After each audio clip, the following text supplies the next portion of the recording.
What's cracking? It's Dr. Nate here. Today we are talking about visualizing failure.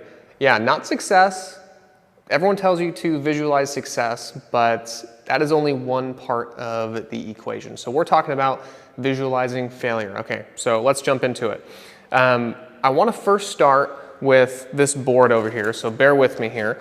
I'm going to lower down my tripod, boom, boom.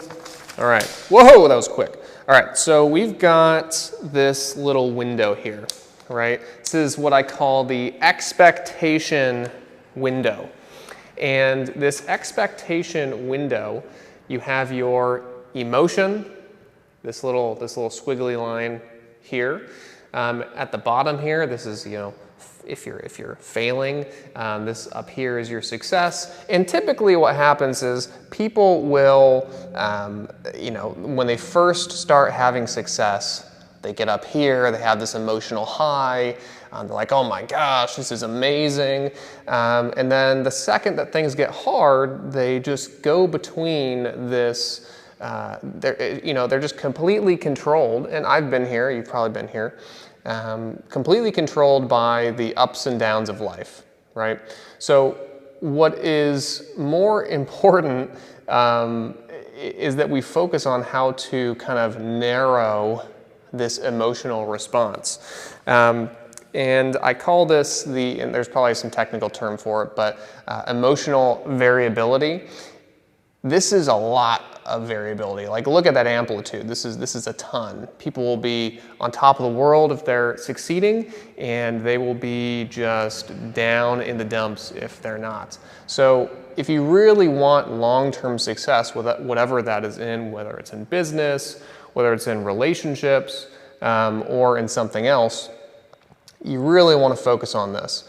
So there's a couple ways to do this, but as you see, the squiggly line gets smaller over time. So even as you're having more success or you're having more failure, your emotional state stays here, which is just overall healthier for relationships. Okay, I'm gonna lift this guy back up.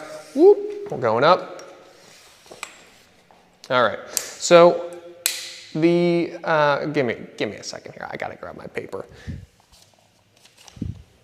So let's go into some practical tips for dealing with the ups and downs. The title of this video was How to Visualize Failure and why that's important.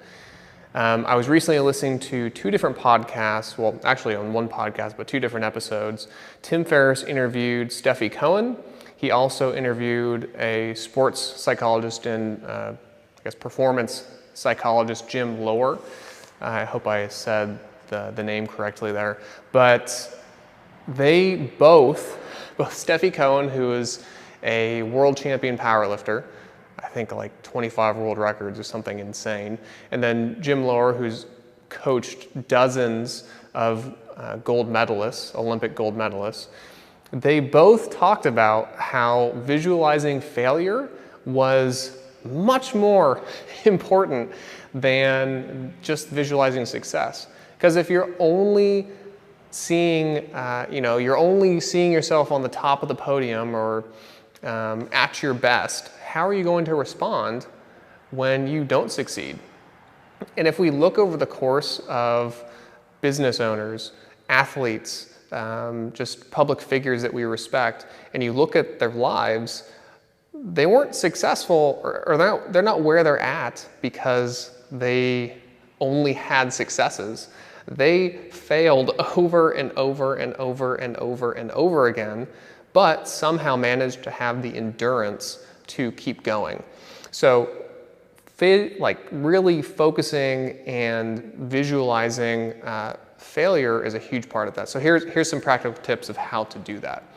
Write down, get a pen and paper, and write down what is going to happen if you fail at a certain aspect of your business.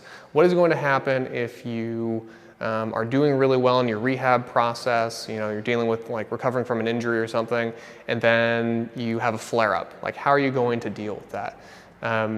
What are you going to be feeling? Are you going to be feeling angry? Are you going to be anxious? Are you going to be depressed? Are you going to be sad?